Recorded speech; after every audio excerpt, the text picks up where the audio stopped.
The limitations of man, particularly in their eyesight, hinders them in exploring everything in the world. But through innovation of technology, they are able to go beyond the limits and dig deeper into studying biological life forms.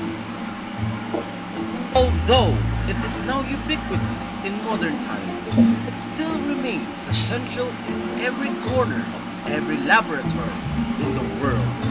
Yes, it is the microscope which allowed us to examine the wonders of the microscopic world. But what is a microscope? It is generally defined as an instrument used to magnify objects too small to see with the naked eye. And this is exemplified in all types of microscopes. So, starting with the compound light microscope, which is basically a microscope that has a lens or a camera with a compound medium in between. This is also considered as the most common type of microscope because of its ease of access as well as its versatility and affordability. How does it work? How can we see so much detail of a certain specimen with it despite not having a very high magnification unlike its other variations such as the scanning electron microscope, transmission electron microscope, scanning tunneling microscope, and atomic force microscope? All these different types of microscopes use an artificial light source in order to observe things up to 10 times smaller than their original size. They are typically powered by mechanical mechanisms or batteries.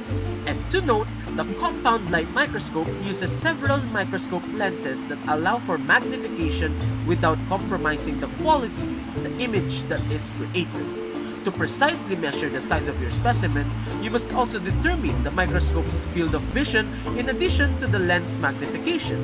Additionally, binocular lenses, which are made up of two lenses and a prism to split the image on both oculars where you would peek, are found on the majority of microscopes.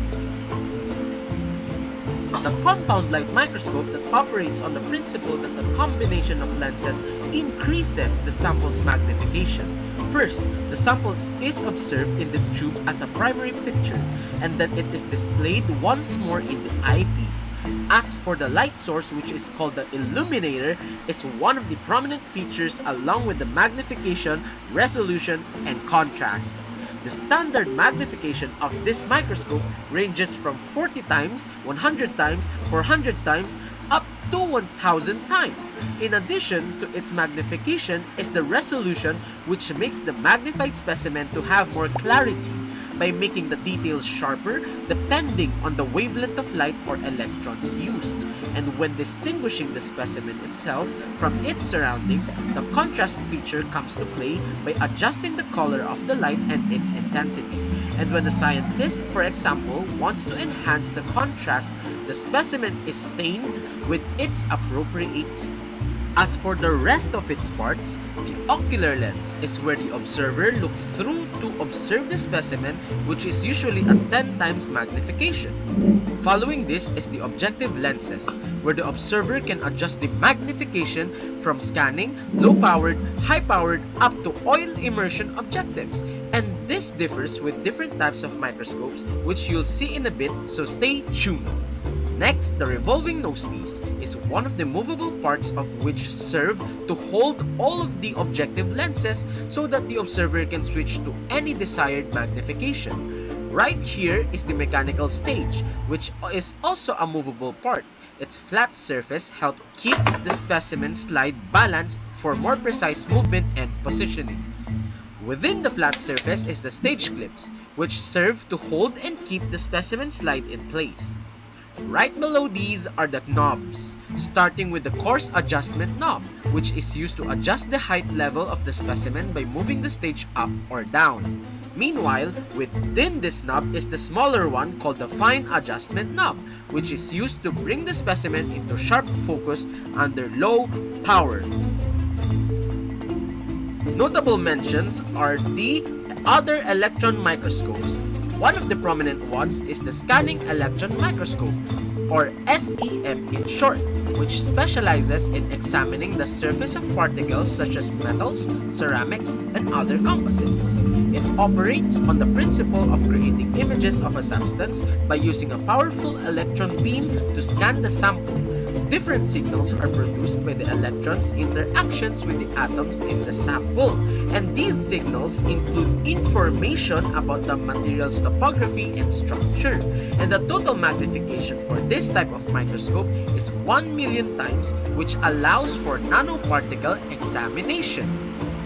So the compound light microscope serves as the foundation of modern microscopy, enabling scientists, researchers, and students to explore the microscopic world with clarity and precision. Its ability to magnify, resolve, and enhance contrast has made it an essential tool for studying cells, microorganisms, and biological structures, paving the way for advancement in medicine, microbiology, and biotechnology. More importantly, mastering the principles of the compound microscope provides a deeper understanding of more advanced imaging technologies such as the scanning electron microscope, transmission electron microscope, scanning tunneling microscope, and atomic force microscope. And that wraps up the wonders of the microscopes. I hope you enjoyed and picked up a thing or two. Till we meet again.